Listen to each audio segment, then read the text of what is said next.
Alrighty, guys, welcome back to another episode. It's me, Michael Labs, here to give you guys a semi-entertaining morning, afternoon, evening, whenever you are sitting upon your chair to go to work, to go to school, to go anywhere you want to go, because you are an American, or you are a Russian, or you are a person from outside this country, and you can make those choices. You can do what you want. Shout out to the dude in my one of my classes who was like, "Hey man, you got a podcast?" I was like, "Yeah, I do," and it was really cool.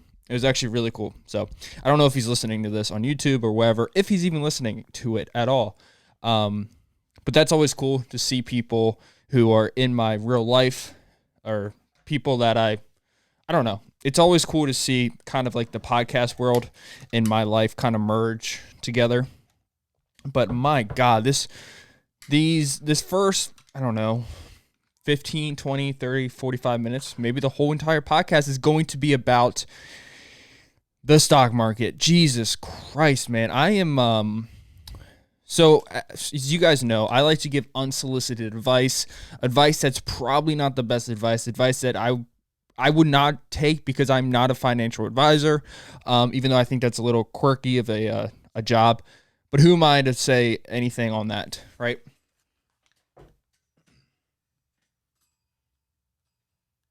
I can't even get my headset above my ears or on my ears, so who am I to give advice on anything? But so I don't know if you guys are aware of this. I don't know if you guys are invested in the market. If you guys are invested in the market, I would definitely highly Jesus Christ, that scared the hell out of me. I would definitely so let's do it again. Let's watch it. It's going. Oh no, I need to put in my Christmas lights. Hold up. Wait a second. You guys can join me on this adventure. We'll go ahead and put these lights on together. I need my Christmas lights up all the time.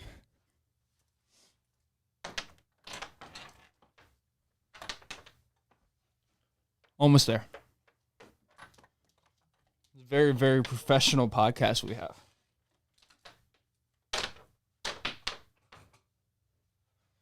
Okay, cool. I got it. I should just do a podcast standing up. You guys can see me, right? Let me fix my chair, my pillow chair, because I'm a 95-year-old senior citizen, apparently. Okay, but if you guys are not invested in the market, I think there's a few things in this world that create generational wealth. I think there's a few things in the world that can give you the ability to have money for your kids, have money for your grandkids, have money for yourself, honestly, like have money for yourself. It's called the stock market. The stock market essentially is a place where you go and you buy stuff, and you become companies own. Like, let's take Amazon, for example. They give out stocks. They have a certain amount of stocks in the market. As people buy the stocks go up. Simple supply and demand. And then people, so if I buy a stock at $10, it goes up to $20. I sell it at $20. I put in 10, I make a profit of $10. It's very simple. It's common sense. Like, it really is. You just buy and sell. If you use something, you like something, let's say you're like, "Oh man, I love going to the mall. And every time I go to the mall, I go into PacSun. Like, I love PacSun." And you're like, well, maybe, then you should think to yourself, maybe if I like PacSun, more people will like PacSun. And then you look up who owns PacSun, right? You look it up, and it goes back, oh, Golden State Capital. Well, let's see, does Golden State Capital, are they a public company? So you go here on Google, you look up Golden State Capital, right? So you go here. So it looks like they're not. Okay, so they're a private equity company. But if you look up a company and they're a public traded company, that means they trade on the New York Stock Exchange, NASDAQ, or some other stock exchange. You can buy a percentage of that company. So you love Starbucks, right? You get a $3 cup of Starbucks every single day.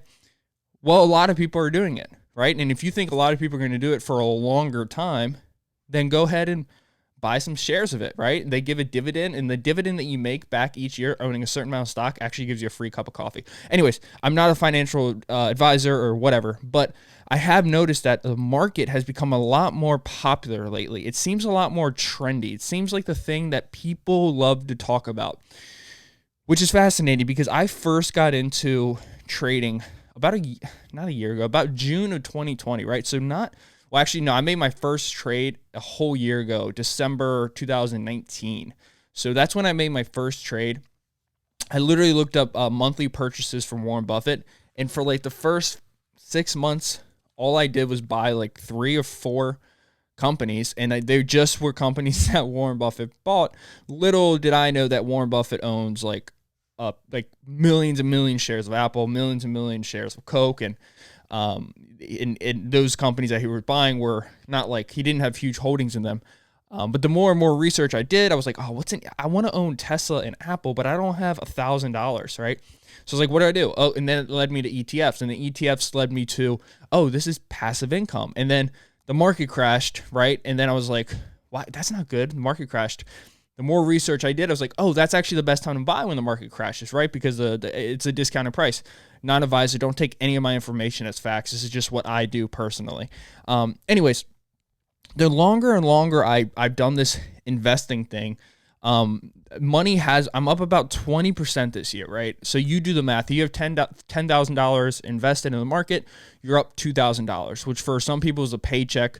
And it's a decent amount of money, right? And the more money, say you put in $100,000, you would be up $20,000. So I'm up 20%. And here I go. I went ahead and I looked at the things I held and I bought just for a quick second back during the lockdown and everything. I went ahead and bought Pinterest, right? I'm gonna pull this up on my phone just so I can at least tell you guys. So this is the thing. This is the hardest part about the market is what I'm learning is that the hardest thing about the market is to buy things and not sell them right when any type of disaster hits. Like right now, Bitcoin is surging they were literally sitting at $40,000. And as of Monday at 8:30 in the morning, they're up around $44,000 because Tesla literally just announced that they're investing $1.5 billion in a Bitcoin. Therefore, Bitcoin is going to go through the roof and they're going to start accepting money. They're going to start accepting Bitcoin as purchases for Tesla. So the whole market right now is kind of going crazy and people are looking at this like people don't know what to do. And it's really fascinating. Anyways, so I bought like Pinterest back in June. So about a year, let's just go back a year ago. They're up 229%. I sold them. I sold them because I'm an idiot. Square up 211%. That was another company I bought in early and the reason why I bought in Square is because I remember going to a coffee shop and every time I went to the coffee shop, I used a little Square credit card thing. And this was during the lockdown. I was like, oh, a lot of companies are going to be using this. So that's why I went ahead and bought Square. And then I screwed up by selling Square. So right now, what I went ahead and did on Monday morning, so I have 5 holdings, and I'm just going to be very honest with you guys because I do get a lot of questions about what do I own, and I'm just going to go ahead and go over a quick little rundown of what I own, why I own it, how maybe not how long I've owned it, but just a quick little rundown of everything I own, just to kind of let people know because I get a decent amount of questions. People always ask me is this a good stock or is this something that I should buy or this something that I should own? And for the longest time, I've refused to give out my advice, not because I think it's better than anybody, but simply because I'm not a professional, right? I have no years. I have about a year under my belt. I haven't gone through a disaster of a recession, right? Because during March, I had like $2 in the market. So it didn't even really matter that we were going through literally the biggest drop in the history of the stock market on one day, March 20th. It didn't really matter. But I do want to give out just what I do personally, because I do get a lot of questions and I can go ahead and maybe clip this out and put it on Instagram or whatever, because I think a lot of people do ask me, and I just want to go ahead and give out what I do, why I do it. And I'm going to give you guys a breakdown of my portfolio. Let me go ahead and pull this up here real quick. So I'm going to start out. I'm not going to tell you guys how much money I have in the market because that's kind of personal information. But I'm going to go ahead and start out with my smallest holding. So this holding is something that I went ahead and bought 3 months ago, and it was running at $28, and now it's up to $47. And that's another thing. And I sold it, and I sold it because I don't know. I acted impulsively. I don't buy things like I do buy things sometimes impulsively, but usually when I buy things, I have reasons to buy things. And this was a thing that I had a reason to buy. You should always have a good reason why you're buying something. And by the way, everything I own is an ETF. I don't own anything else besides ETFs. ETFs are ETF. I think equally traded fund. Yeah, an exchange traded fund. So basically, they own. There's an ETF for airplanes. It's called Jets, right? They own all the airline companies. They own a percentage of each thing. So when you invest $1 into Jets, 18% of it, or 18 pennies, are going to American Airline if that's their biggest holding. And you can run down the list. ETFs that track electric cars, Drive. That's another good one. I don't have them in my portfolio. I had them in my portfolio. But there's ETFs for everything. Small cap companies, the Russell 2000. There is the Dow Jones, which is the top 30, I guess like blue chip companies, essentially industrial companies. It's one. So like there's the S&P, there's the Dow, there's a Russell, and there's a kind of like the staples. S&P is specifically like the staple, the stock market. It's kind of the market is, if the market's doing well, if the S&P is doing well, the market's doing well. It's kind of, it's the tracker of the market, right? Anyways, I use Robinhood, and Robinhood went ahead and got a bunch of shit. I gave them a lot of, I was talking mad crazy about them. But at the end of the day, I like Robinhood. It's easy to use. I don't day trade, so I think if you're a day trader, it really does limit you in that sense. Like they actually put like restrictions on you for day trading. And I'm sure there's different platforms you can use for day trading, but I just honestly just stick to Robinhood because it's super simple to use, and I've been using it for a while, and I don't want to switch something up and get all confused. Anyways, I digress. Before I really get into this, I also, when I invest, I do I don't want to say it. When I invest my money, after I buy something, there's that initial investment, right? So $1,000, I put $1,000 into QQQ, right? After I put that $1,000 into QQQ, I don't do lumps. So throughout the month, I put down 4 more payments of whatever the dollar amount you make up a dollar amount. Let's just say for the sake of numbers, let's say I want to put down an additional $800 a month into the QQQ, right? That's a lot of money. $800 is a lot of money in the QQQ. And so I break it down every Friday. I put in $200. So whatever the market is, so whatever QQQ is at, it could be raging. It could be a crazy bull market. It could be going up 2% a day, whatever, 10% a week. Well, you buy in high that Friday, right? And which isn't, people don't want to buy in high really because you decrease the percentage of your return on your ETF. But I do DCA, which is dollar cost average investing. So because I do that, the assumption is, which if you take, there's charts to show you that over time it kind of balances out. The other thing you can do is just do a huge lump sum payment, which sometimes means that you never add to your investment. Because what if QQQ, which it does, rages 100% a year, 200% over 5 years? Well, then you never, tracks Biden stimulus is Tesla buys Bitcoin.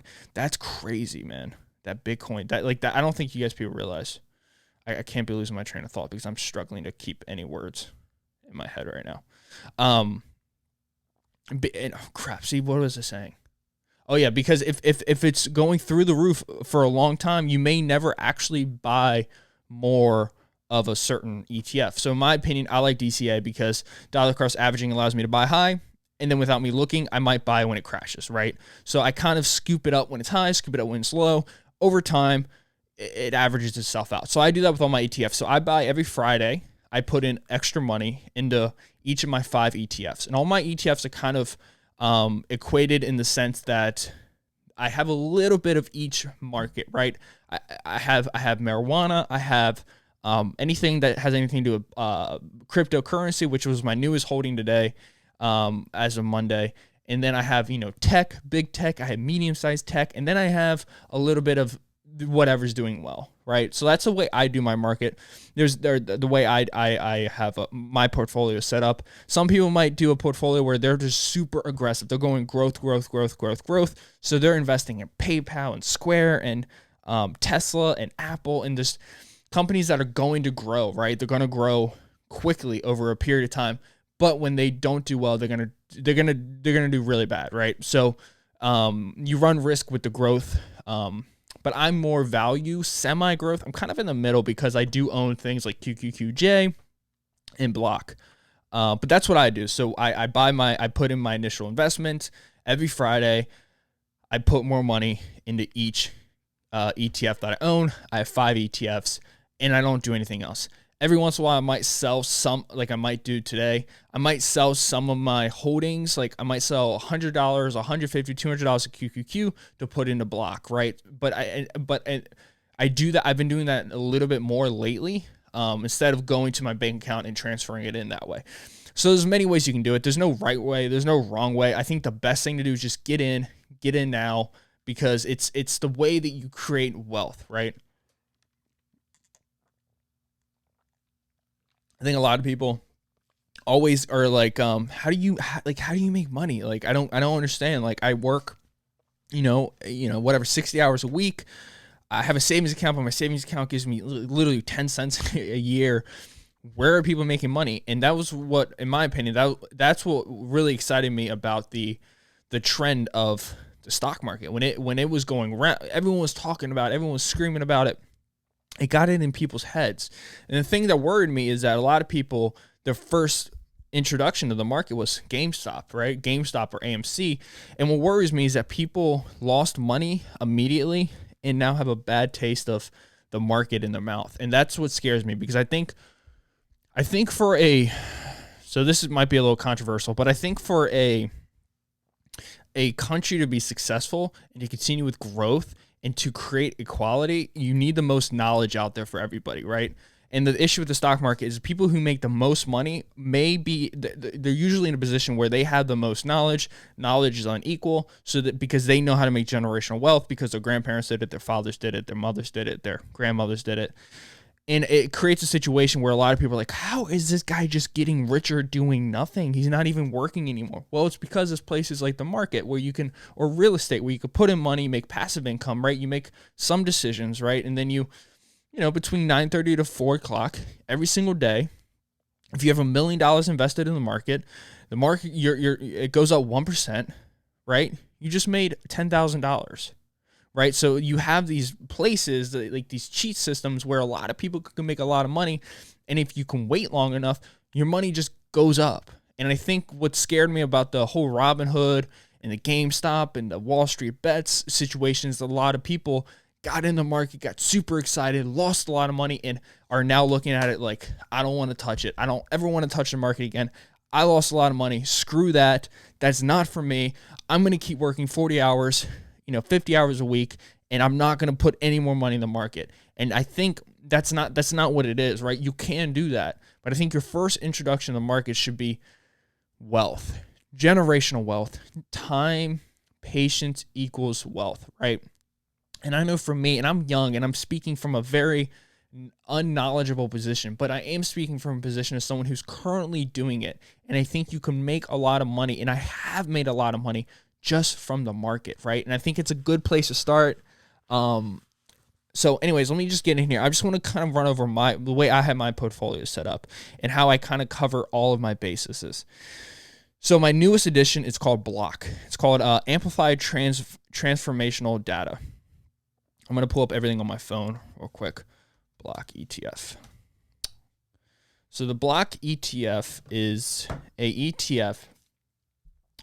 Let me see. Okay, Block is an actively managed ETF that seeks to provide total return by investing at least 80% of its net assets in equity securities of companies actively involved in the development and utilization of blockchain technology. So essentially companies that allow for the transaction in any way possible that you can think of cryptocurrency on their current platform, or are possibly trying to develop a new cryptocurrency.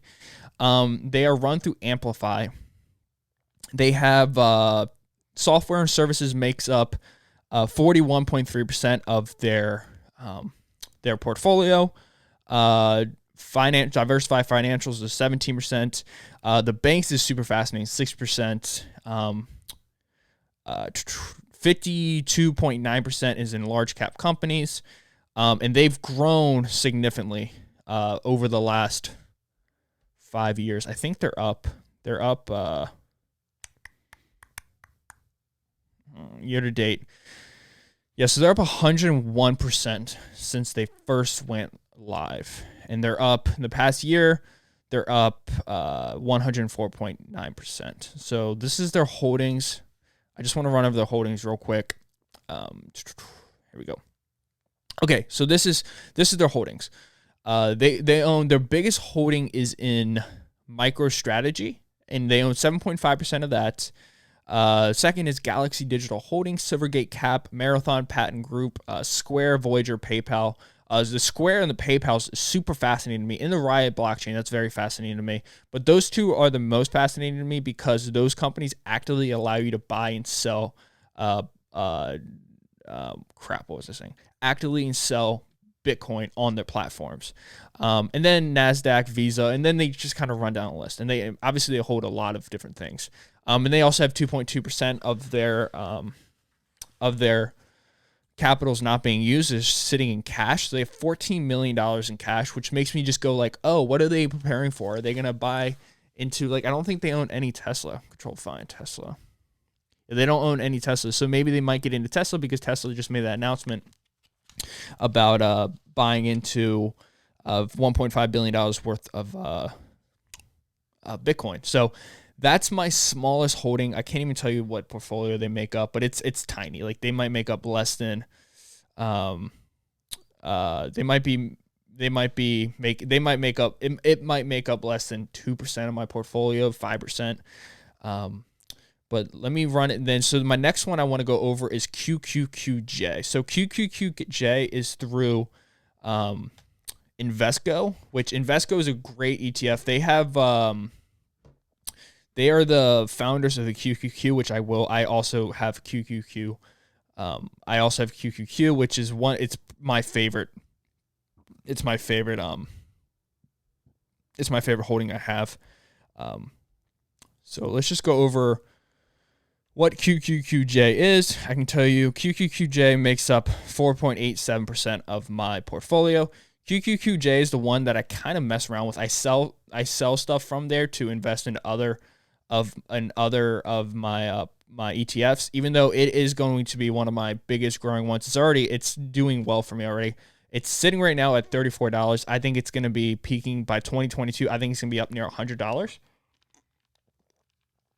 So the Invesco NASDAQ Next Gen 100 fund is based on the NASDAQ Next Generation 100 index. The fund will invest at least 90% of its total assets in securities that compromise the index by investing in the 101st to the 200th largest companies on the NASDAQ.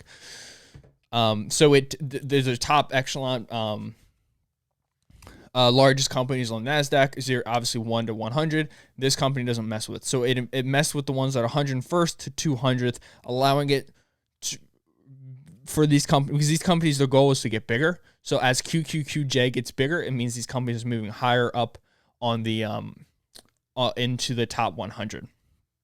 As a result, the portfolio may be concentrated in mid-capitalization stocks, which I think 2021 is going to be a year for mid-cap companies to grow, because 2020 was a huge year for huge companies to grow, like Apple, Amazon, Facebook, Netflix. All these companies went berserk. So I think because a lot of them were able to adapt because they had so much cash and they were able to adapt to the new ways of living during the pandemic. But I think a lot of these small cap companies have been taking notes, and I think 2021 is their year to really blow up. As a result, the portfolio the index to compromised securities of the next generation of NASDAQ listed non-financial companies. That is the largest 100th NASDAQ listed companies outside of the NASDAQ 100 index. The fund and index are rebalanced quarterly and reconstructed annually. So let's pull up the holdings real quick. Like I said, this makes up 5.8% of my portfolio. CrowdStrike, 2.4%. Trade Desk, 2.12%. I like that they own a lot of Roku. Yeah, so they own Roku, makes up 2.85% of the portfolio. I really like Roku a lot. Jazz Pharmaceuticals, Jazz Pharmaceuticals is the company that went ahead and I think they bought a lot of GW Generation, or I think it was Generation, the marijuana company, which is fascinating that pharmaceuticals are getting already that early into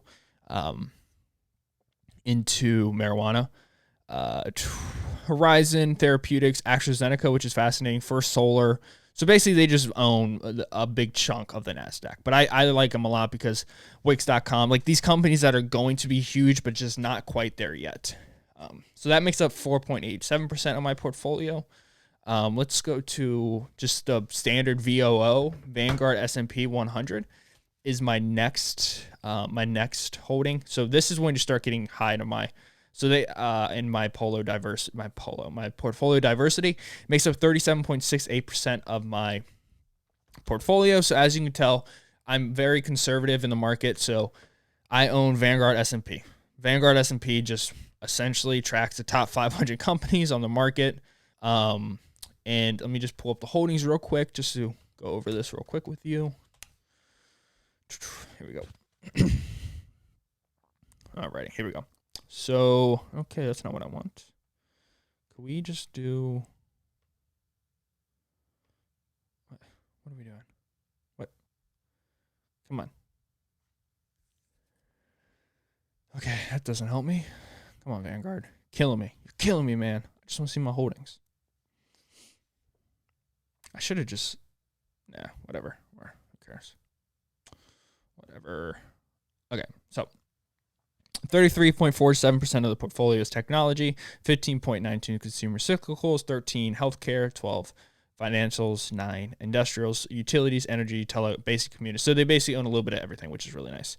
So let's get into their holdings, which is right here. So top 10 holdings of S&P. Number 1, Apple. Very common. Because they're such a powerful company already, and they're not going anywhere. They're just going to continue to grow, especially with the car. It looks like the deal with Kia kind of went under, though. Anyways, 6.68% of the portfolio is Apple. Microsoft next at 5, Amazon 4, Facebook 2, Tesla 1. That was a big deal. I remember when Tesla merged. I think it was like December 22nd, 2020. They merged with the S&P and knocked out a lot of companies. Alphabet, A and C, which is Google, Berkshire Hathaway, Johnson & Johnson, JP Morgan. So they make up... They're very conservative. They whatever. Like they average about a 10-year return. They're up 17% this year. So they're just a nice little simple company. You can always expect them to do well, or if the market's doing bad, they're not going to do extremely bad. They're just they're like a sailboat, right? They just don't have an engine. They're just nice, and they get you through they get you from A to B, not super quickly, not super slowly. They just kind of move along, and I like the S&P a lot. It adds a lot of balance to my portfolio. So the other one that I own is QQQ. QQQ is my favorite ETF, second favorite ETF I have. It is, so let me just pull it up real quick here. Let me just go over what it is. Finance Yahoo. So what is the QQQ? I don't want to just say, okay, here we go. The investment seeks investment results that generally correspond to the price and yield performance at NASDAQ 100 to maintain the correspondence between the composition and weights of securities in the trust in the stocks of the NASDAQ 100. The advisor adjusts the securities from time to time to conform to periodic changes in the identity and or relative weights of index securities. The composition and weighting the securities portion of a portfolio deposits are also okay, whatever. So they make up tech. Basically, the NASDAQ is tech, right? So their holdings are tech, very tech heavy. So this is why I consider it a super growth portfolio, because tech is the future, right? Tech has been where all the money has been going, right? If you own tech, you're making a lot of money. Right, and I believe that the future is tech, and tech creates the future. So you can't lose. And like, just for example, QQQ, the past 5 years is up 245%. The past year is up 45%. So I mean, the past 5 years, right? If you put in $1,000, just $1,000, you do the math. You would make a lot of money, especially if you have a lot of money invested and you continuously invest into it.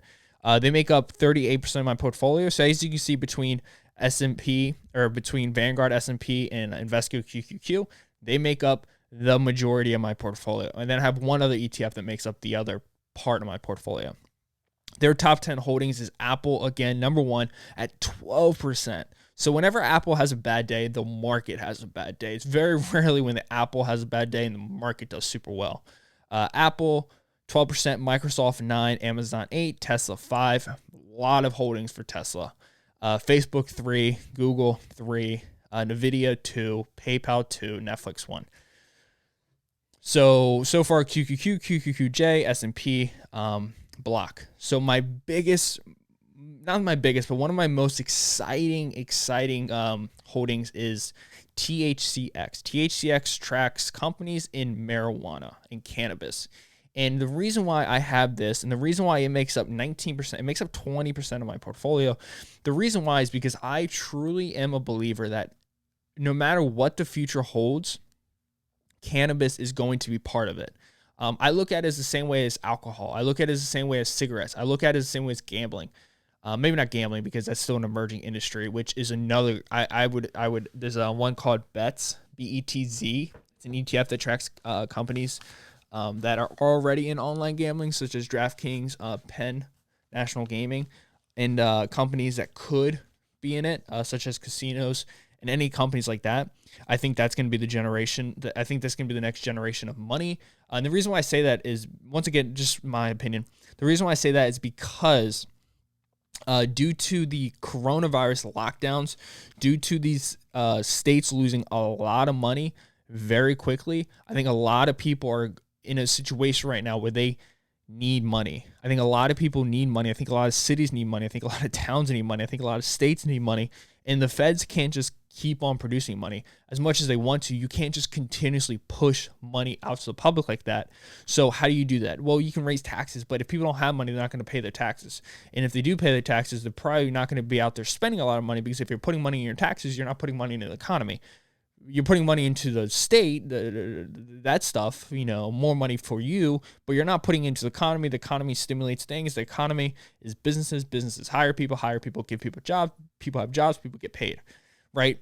So I think what's going to end up happening is a lot of these states and cities right now are like, dude, we need to make money quickly. How do we do this? Well, marijuana. Well, gambling. You can tax things that people do.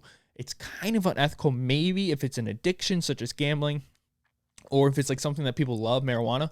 But I think it's just kind of what you do, right? You tax people, and marijuana is one of those things that you can tax and make a lot of money.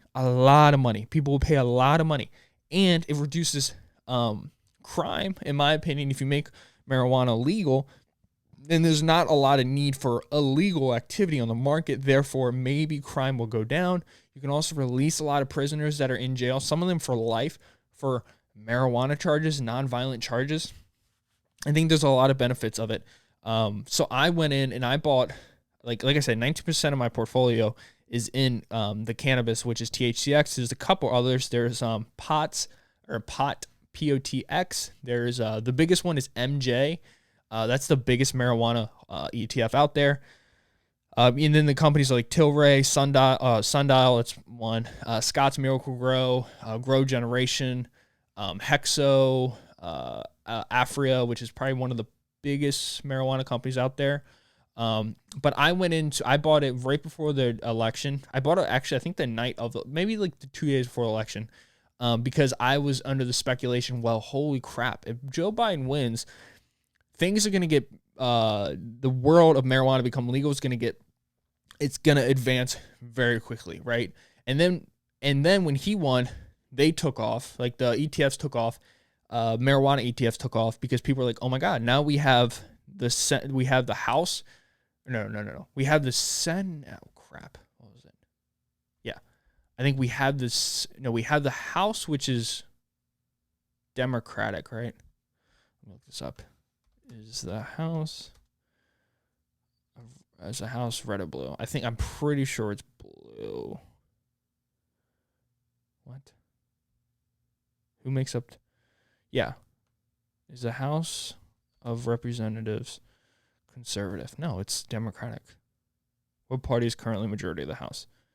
Yeah, okay, yeah. So the marijuana law always passes the House with flying colors, right? No issue at all.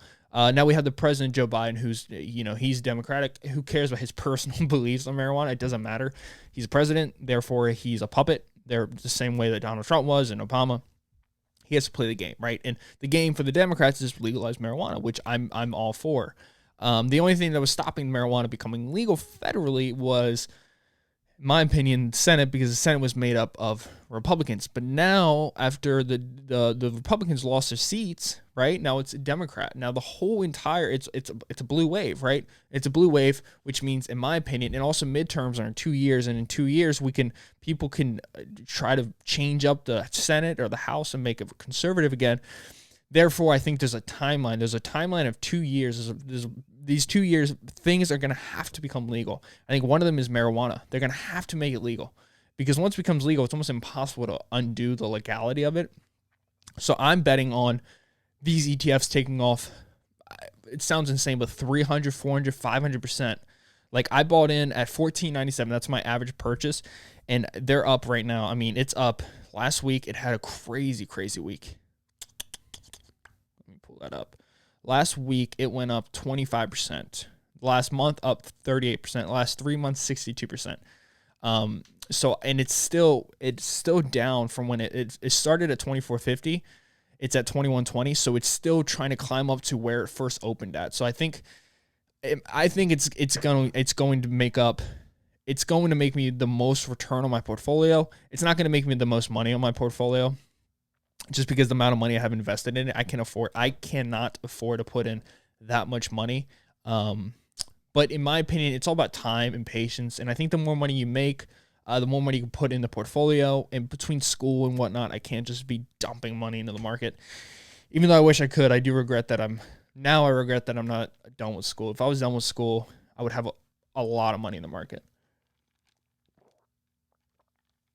So that's my portfolio. I know a lot of people have asked me about it, so I just want to kind of run over it. QQQ, Vanguard Sp 500, VOO make up my biggest holdings. QQJ is my second biggest holding. So Vanguard covers the market, everything, essentially, so I always have a piece of anything. QQQ is tech heavy, which is future, which for me is great. QQQJ is mid-cap tech, which I think is going to be even bigger, because mid-cap means that the only option is, there's two options: become small cap, which I don't think is going to happen, and then become big cap. So for me, that's a good call. Block, so I cover my bases on cryptocurrencies, at least not the direct cryptos, but the companies that deal with crypto, which in my opinion is important, especially with the future and the US dollar weakening. In the future, people getting excited about apps like Coinbase and just democratizing and giving power back to the people to do what they want with money. And then THCX. I believe in marijuana. I don't consume marijuana, which makes me kind of feel dumb for being such an advocate of marijuana. But I don't see how it can't be the future. So those are my 5 biggest holdings. Other things I would buy if I wasn't financially strapped. Anything by Cathie Wood. So Cathie Wood is the lady of ARK. So she is ARK. Her biggest one is ARKK, I think it is. And her biggest holdings are like CRISPR and Tesla, and I think Roku, maybe. I'm pretty sure it's Roku. And she basically invests in companies that are disruptive. So Tesla is super disruptive in the entire world of everything, honestly, at this point, but especially automobiles.